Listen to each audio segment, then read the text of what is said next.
Hi, my name is Jimmy Williams with NFL Draft Diamonds. And I have another diamond in the rough for you guys today. He's an HBCU prospect. His name is Qwahsin Townsel. He's a linebacker out of Hampton. Nice to meet you, sir. Nice to meet you too. Pleasure. So, people need to learn a little bit more about your story. Coming out of New Jersey and then eventually to Nova and then to Hampton, where you've really done well for yourself over these past couple seasons. So, go ahead and start us out, man. Where exactly did you start out there? Maybe in high school.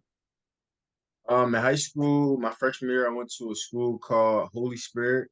That's in Absecon, New Jersey. That's right near Atlantic City, New Jersey, if you're not familiar with it. I played there my freshman year. I started as a true freshman. I was playing fullback. I actually wasn't playing any defense at the time. So I had a pretty decent season as a freshman, scored a few touchdowns, had my fun. And then my sophomore year, there was a coaching change at Holy Spirit. My head coach that originally recruited me to go there, he left. A new coaching staff came in, so I decided to go to St. Joseph High School. They also wanted me to come there out of eighth grade, so I decided to go there.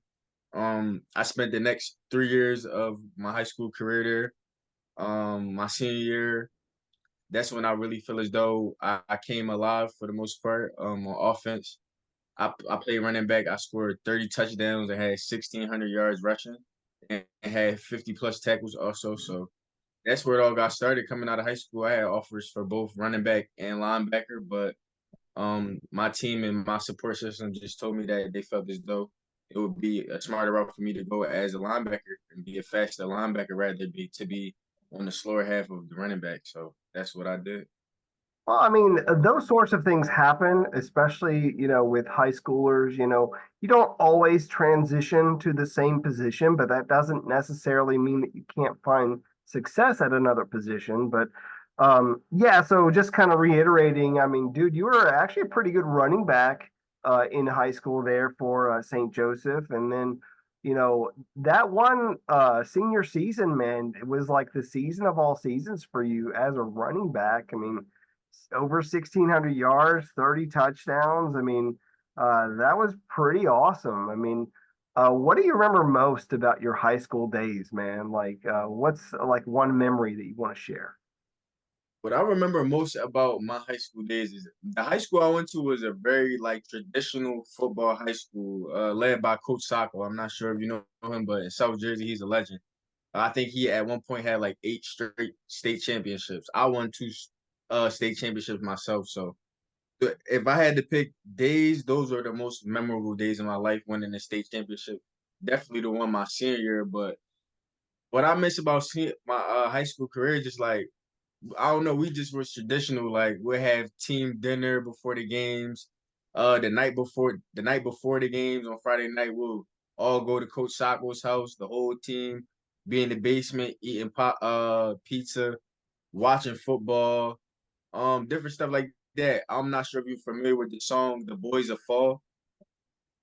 It's a country song actually, and I'm not Okay. your biggest country fan, but that's the song that we'll listen to and watch the video in the locker room before we leave for all away games. So I mean it's just the tradition. Like I that's what I miss the most about high school. Like it was just a football traditional high school and that's just what it was all about. I miss them days. Well, I mean, it is, but obviously we always got to move on, which we have, and Yeah. so one of the things that you had to move on from was this idea of being a running back. I mean, and I don't know how that hits people, man, when you're like, told to do something else. I mean, obviously you actually did play some linebacker when you're in high school, but I mean, when you first started to make that transition, what was that one like? I don't know, was there one factor that you kind of had to like make a like flick a switch or something, where you were like strictly going to be a defensive guy, like, not, being the guy who's going to be the hitter that you're not trying to, try and dodge like out there. Like, what was the main difference there? One thing about me, my running style was always to finish my runs. So I felt like there was a collision at the end of damn near all of my runs. So I mean that transition to defense pretty easily. That's why me playing defense in college wasn't that crazy of a thought to me, like, because I was definitely offensive minded, but I'm thinking like I'm just gonna be hit, making tackles. So, but once I got to college, you realize like defense has is very intricate. Like it has a lot of details to it, like playing with your hands, filling certain gaps, beating blocks, different things like that. And I was used to just, finishing a run with my shoulders, playing with my shoulders, everything with my shoulders. So, I mean, mentally, I didn't think that the jump would be that different. But once I got to college, it took me a little while to transition from an offensive mind to a defensive mind with learning the scheme and different things like that. But I feel as though that's why my last 2 seasons were I played better than my beginning half of my career just because I was fully in the mindset of being a linebacker and playing defense. Great. So, I mean, obviously, long are the days where you score 30 touchdowns in a season. Have you been able to score a touchdown defensively yet or no? I have not scored a touchdown defensively yet. Got Oh me an man. interception, but no touchdown. But I do plan on running routes out the backfield for my pro day because I still got it. Because I want to show them that I can still be a fullback if they need a guy to come in and make a block or to catch a swing pass or anything like that. So I'm excited to still show that I can do that also.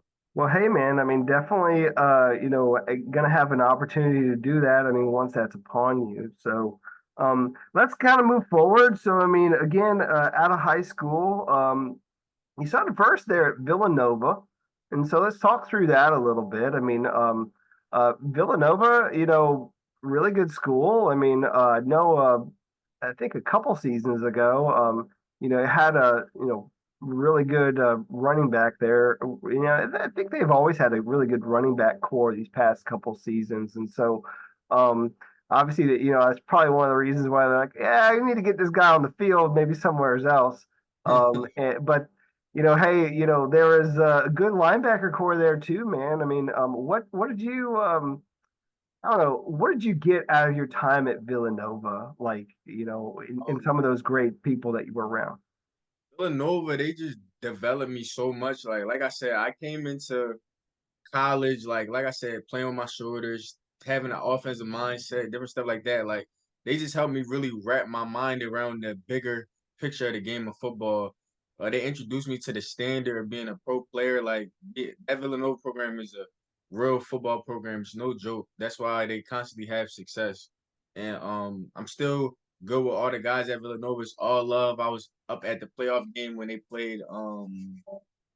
just played Youngstown State for the second round of playoffs. Was up there with the guys showing love. So they, like I said, they just help open my mind up to what it's like to be a professional, what it's like to take the game serious, be in your playbook, be in the weight room every day, not be late, be punctual to everything. So I'm supposed to be up there for the pro day also to perform there. So I'm excited. Like without Villanova, I don't become the player that I am today.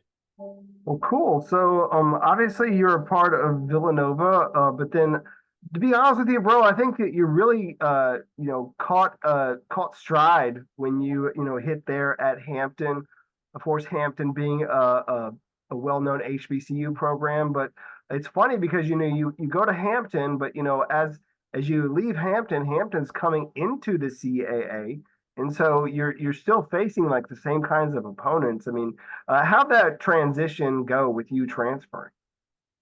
After the 2021 season at Villanova, we won the conference. We were CAA champs.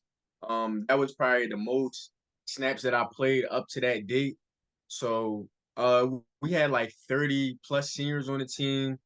A lot of people was graduating, going their separate ways, and I always wanted to play on the big screen. So my idea to go in the portal was to go to a bigger school. I wanted to go FBS. So I think I had like 70 plus tackles that 2021 season at Nova. I was confident in myself.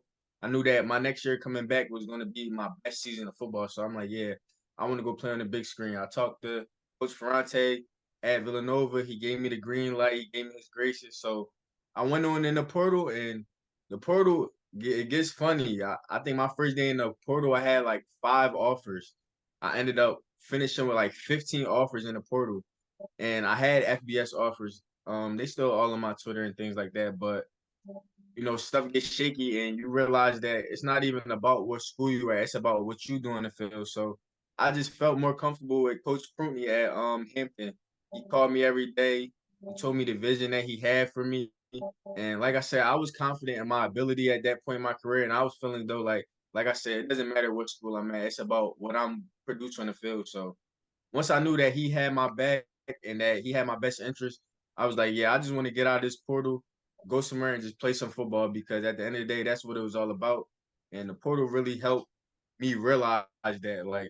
So that is the reason why I feel as though I just caught stride when I got to Hampton because I was just ready to work. All of the extra stuff and the glam and things like that, I was no longer worried about that. I was more so worried about performing and continue to grow as a player.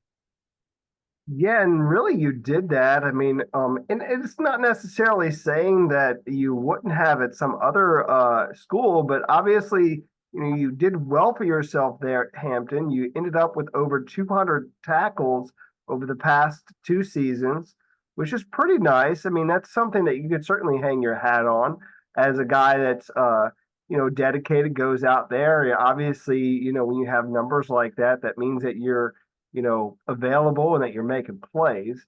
And there's really nothing more that you can ask for a guy, that you haven't already done there. So, um, cool, man. So yeah, let's talk more about Hampton. I mean, obviously a different program.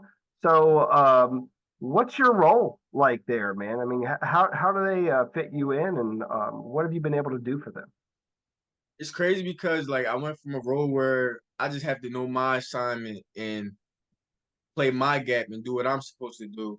To where at Hampton, I took on a bigger role, playing Mike, because my first year playing Mike linebacker was my first year at Hampton. I always played on the outside as like a will backer or coming off the edge, things like that. So I went to Hampton, got put at Mike backer, and as the Mike, you basically the quarterback of the defense. So I went from me just knowing what my assignment is to having to know the whole defense, having to make front line adjustments, having to tell the linebackers to the left and the right of me what their assignment is on certain plays. And then when the ball snaps, you still gotta be a dude. So my first year at Hampton, that definitely was an adjustment.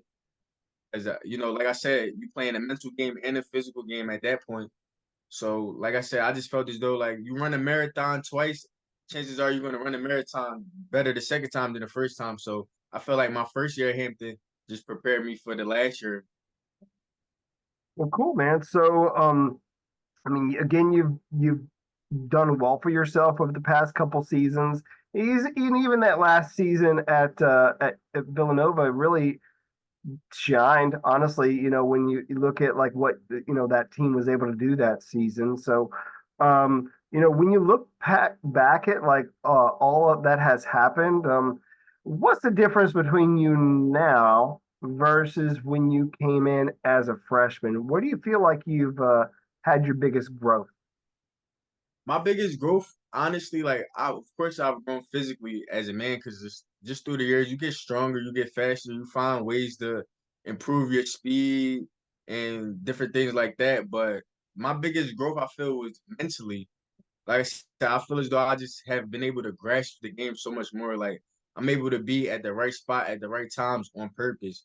At Villanova, I feel like I made plays off athleticism and we had a great defensive scheme. My defensive coordinator a lot would send me right at the play. So it was just on me to just make the tackle at that point. Where more at Hampton, we're more of a base defense type of team where you more so have to make plays due to you watching film and knowing what's coming at you and your physical ability. So I feel like at Hampton, I had to find my edge mentally, like I said, in the film room, knowing what offense tendencies are or what players are coming at me. And like I said, just being at the right spot at the right time. So I feel like where I've grown the most is mentally. Like I've been able to really become smarter in the game of football and be able to make plays and shine because of that. Cool. So, yeah. So, I mean, again, you've been able to do a lot at both schools. What's maybe one of your best memories, if you don't mind sharing one of them? I mean, can you walk me through maybe a game or even like a specific play that you've been a part of? I have to say, my best memory has to be to win a championship. Like when you win a championship, it's like no other feeling. Like you feel like you're on top of the world. Nothing else matters. You just get to celebrate with your brother. So my best memory definitely was winning that 2021 championship. And we have a famous victory that year over JMU. JMU been beating us for years. And their kicker, I think their kicker that they had that season, that 2021 season, I think he might have had like the best kicking percentage or something like that in football, and he happened to miss two field goals that game. He never misses. He missed two field goals that game. We come out victorious, and then we finish the end of the season. We win the conference championship. So that season right there, that probably was the highlight of my college career when it comes to best memories. And if I had to choose a specific play, it is my redshirt freshman year. We were playing Bucknell, and I'm not sure if anybody seen my career tape. It was probably the first play of every tape. I came off the edge on the blitz, and I just blew him up. He didn't even see me, and I just got up and screamed. And that play just meant so much to me because I remember just sitting on the sidelines, redshirt freshman, you just waiting to get in. I'm following the coach up and down the sideline. I'm just waiting for him to put me in. First play he put me in, I go in there and big hit, forced fumble, and it just felt good as a young guy to be able to make a play like that. Awesome. Appreciate you sharing those things. I want to say personally, I was actually at that Villanova game that you were talking about, but the Yeah, JMU one, the one where you guys upset them, because I remember that. I remember that game. I mean, I remember like everything being nuts. Like that environment was that crazy that that day. environment was insane. Like, well, because I mean, there are people that, that are very strong, supporters of both programs, and so like Sure. that place was lit that night. And and again, you guys, I guess it was at JMU, wasn't it? It was. So yeah, it was at JMU. I remember that one. So cool. Well, hey man, I mean, nice, kind of going back through everything, and talking about some of your highlights. But I do want to take a moment to step off the football field, get to know you maybe perhaps a little bit more. If there's anything else about you other than being a football player, that you want to share, any of your hobbies, or passions or interests in life that you want to share about yourself, maybe something that you would want people to know. One thing about me is like I love being able to influence the youth. So like I've always been able to use me playing this game of football to influence the youth. Like I have a lot of people that follow me from where I'm from that just always get when I get back home, I get to get the guys together, the young guys together, and work out and do different things like that. And that's also what I want to be able to do when my college career is over. Like I love training. I've been personal training for like 3 years. So I mean, I've trained athletes, young kids, women, older women, all that. So I mean, fitness has just been a part of my lifestyle. That's just what I like to do on a day-to-day basis.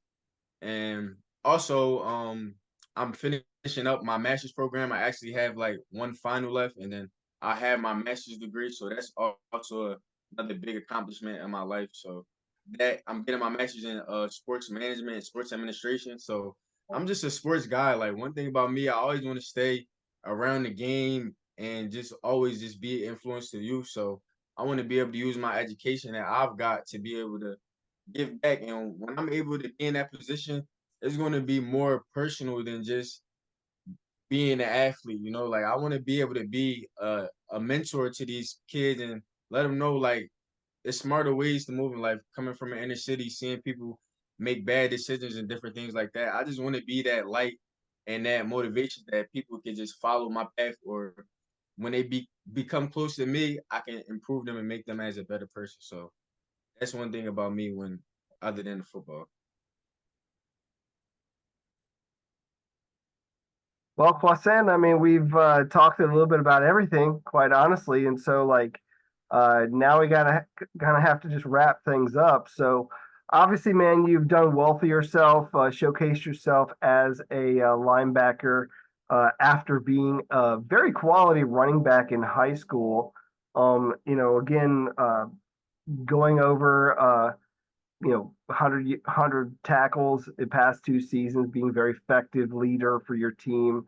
And so now you're trying to get to the next level. That's why we're talking. We're talking with you as a prospect going to the next level. So go ahead and give all those scouts your pitch as to maybe why they need to give you that opportunity. So go ahead and close us with that. I feel as though I deserve the opportunity just because like I'm not looking to be a guy. I don't want to be a guy. I'm not a guy that how do I want to word this? I'm not a guy that is full of himself. I know that any opportunity that is given to me is a blessing. So I'm willing to try to help any organization any way that I can. I want to be a guy that makes it different on all four special teams, a guy that can come in and just be whatever you need me to be. I feel as though I'm just a dog. So anything that you put in front of me, I'm willing to conquer it, any challenge or anything like that. And I'm a team player. I want to support my brothers. I want to be a part of something bigger. And I know how it feels to be a part of a championship team and also to be a part of a team with a losing record. So my love for the game doesn't change. It's not situational or depending on the circumstance. I come ready to work every day. So, like I said, somebody they would be getting to me a dog ready to be plugged in any spot that they need them. A productive player, somebody who has played both sides of the ball, has been on the winning team and the losing team, and somebody who just loves the game of football and is ready to dominate in any way that I can. Yeah, I mean, I think about some of the things that you can do, and there's a lot of them if we be honest with ourselves. I mean, we look at you, as a quality defensive leader, over the past several seasons, but at the next level, I mean, you could be more than just a linebacker, even. I mean, you could be a nickel linebacker. You could even be a safety. Depending on who is looking at you, they might want you to, you know, step into that sort of role. And you discussed it slightly. Hey, if they need to plug you in a little bit to play some fullback, I mean, certainly something that you can do as well. Like even on the offensive side of things, it's something that I know that you would be able to accomplish. So. Qwahsin, just want to wish you all the best with what you got going on, and you take care. All right. I appreciate it. You do the same thing. All right. Once again, we got Qwahsin Townsel. He's a linebacker out of Hampton. Check this guy out when you get a moment.